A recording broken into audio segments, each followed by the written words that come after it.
today's world, we are seeing greater difference between the very rich and the very poor. And there's a situation where many people are feeling there's a very unfair situation in our society, an economic unfair situation. And because social enterprises are owned in a common way, they're not owned by people with money, they're owned by the workers, by the community members. They own it, they control it, they decide what happens. It creates a much fairer economic situation in those communities and amongst all the families of all the people involved. So I think the main thing about social enterprise is that it's really about creating economic fairness. And because they're economically owned, then also they are democratically controlled. So that the people that own them have the right of vote, and usually, one member has one vote, so that the people who own it can also, govern it. They don't manage it. Obviously, we'll employ managers, but the control, so it brings people into a democratic environment. It creates an environment where it's in their interest to participate in democracy, because what the social enterprise does has an effect on them, and if it does well, then they can do well. So that it creates not only a fairness in economics, but it involves us in a much more inclusive and democratic way of operating and managing. And that, I think, within our climate means that these organizations can decide, with their surpluses, they can decide to invest instead of giving the money to the people in the big cities, they can invest in their local communities. They can use their surpluses and their profits to invest locally and create a better environment for themselves, their families, their neighbors, and their community. So, I think fundamentally they are about the ownership and about the democratic control and about creating a fairer society at the level of economy. Well, I think absolutely. I mean, while we do have some large social enterprises that operate, at a big scale, international scale, there are many examples of social enterprises which are based on small villages. Sometimes sometimes we have some where they are a block of flats, whereby the residents of those communities have got together, and we have lots of examples in the UK where things like the post office has been closed down, the local village shop has been closed down, and the residents have formed into a community social enterprise and re-established the facilities. So they've created their own facilities and managed it. And with that, what has been very helpful is the municipality it has been, in some cases, very instrumental in supporting the residents by, handing over the control of some buildings or some land for cultivation or some buildings for doing some work without charging sometimes nothing or sometimes just a very, very low rent. And they've been able to work so the municipality and the local residents have worked very well together, creating some economic benefit for the whole community. And of course, the municipality has gained benefit from that, to see their buildings used well, and to see economic activity in their communities. And it's good for their democracy because people feel that, they feel that the municipality is part of the community. So the municipalities and working with residents has been a very good combination in creating community social enterprises.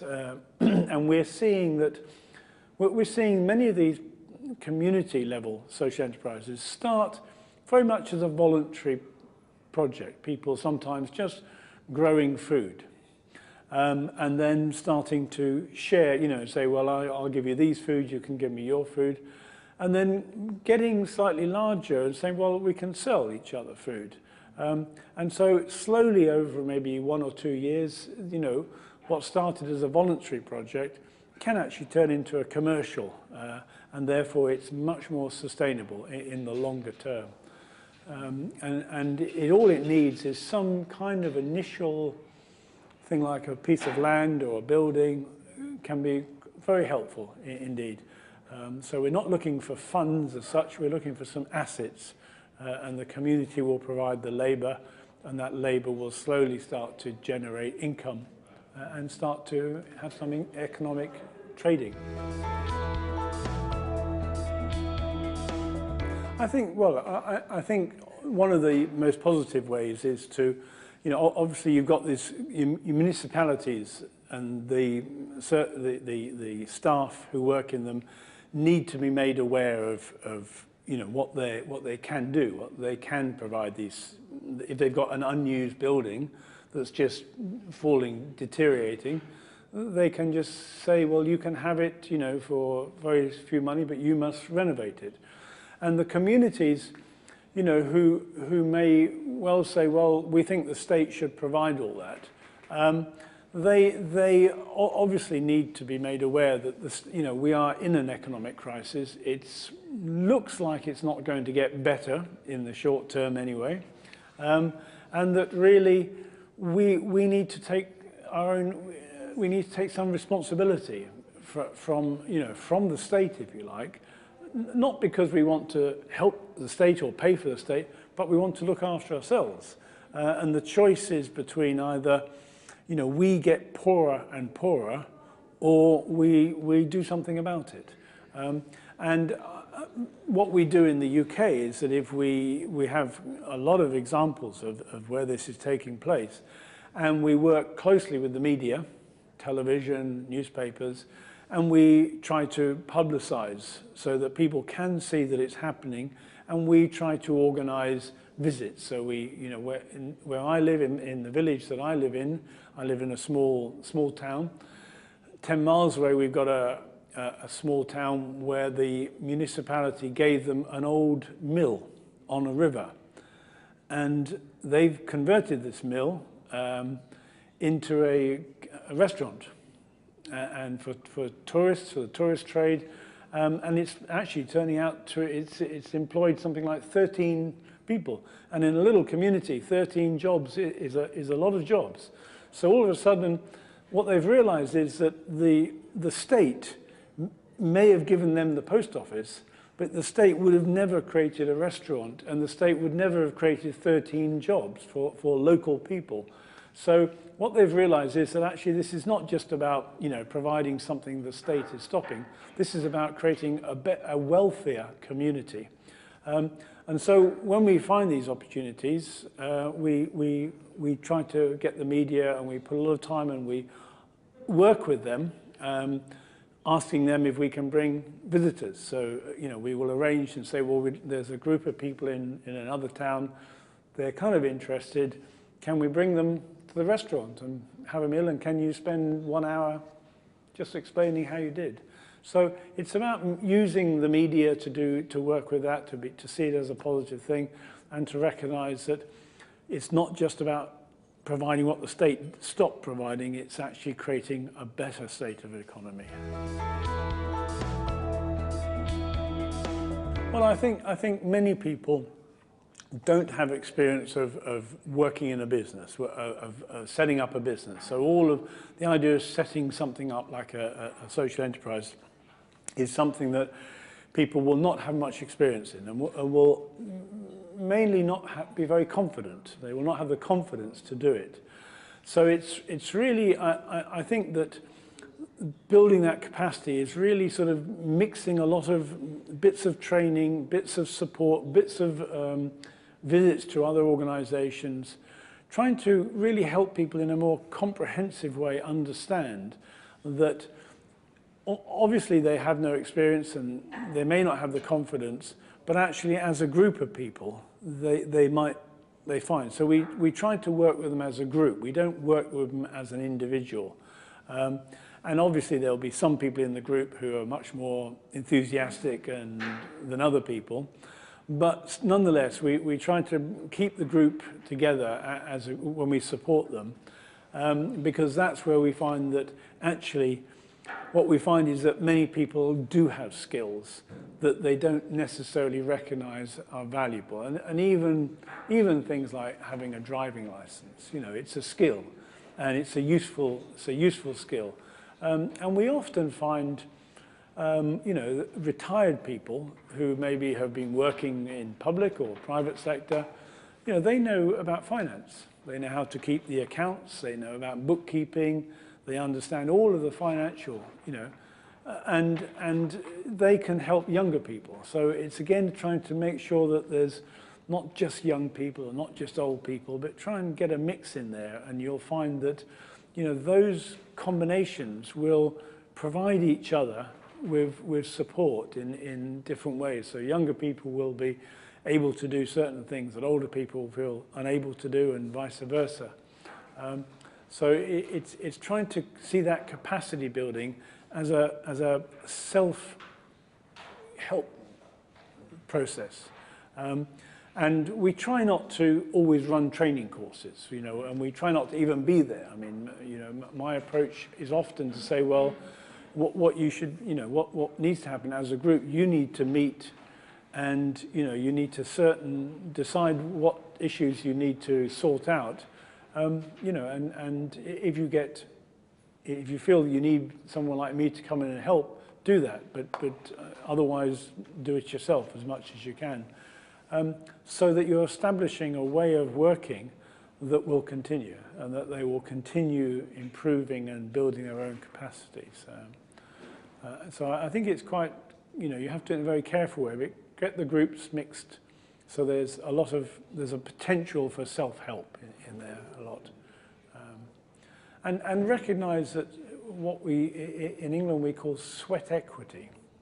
So that at the beginning, people will put in lots of effort and they'll get very little reward.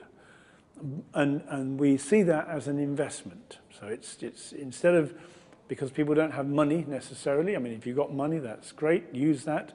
But if you don't have money, the idea is that people put in their labor time, and in some cases, we've seen people actually, you know, counting the number of hours they volunteered, and that maybe in 2 years' time, they can get some payment for that money. So see that as an investment, not as just volunteering, but as an investment in the longer term. And many small organizations in the UK, and I'm sure in Croatia as well, actually start like that in real life. You know, we do a lot of voluntary work, and eventually we create something which is more sustainable. And people should see that as an investment, not necessarily as a volunteering, but you know, either way.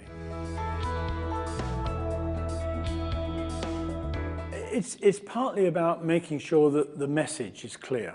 And we have, I mean, in the UK, we've been doing this for maybe 35 years. And there are so many different ways in which people see the same thing that it's sometimes lost clarity.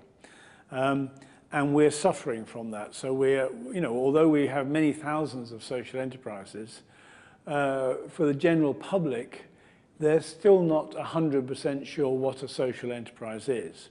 So I think, you know, we have to, in the UK, and I suspect that Croatia will have to do this as well, is to really be very clear about what a social enterprise is, how you want to define it, what terms you want to use, and what is the message you want to make available to the general public. And I think that message, you know, with your partners, you should try to get some agreement that that message is the same. Because the general public, if they get too many messages, they will get confused. And if they get confused, they'll just won't value it at all. So, you know, I think it's getting that message. And I think that, you know, like Croatia, in the UK we have increasing unemployment, and we don't necessarily see any horizon where that's going to go down.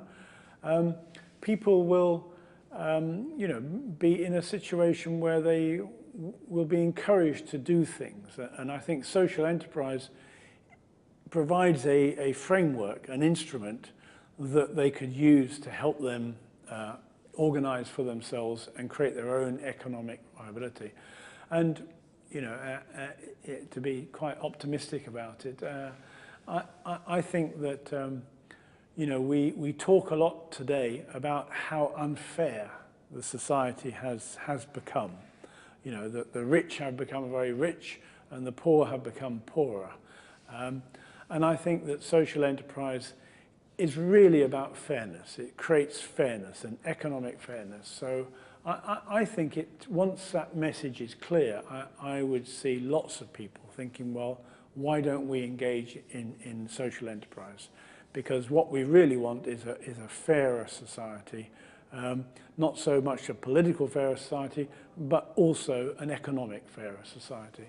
And social enterprise provides that economic fairness. So I think there's a lot of opportunities, and I think what will happen is that some businesses will convert to social enterprise.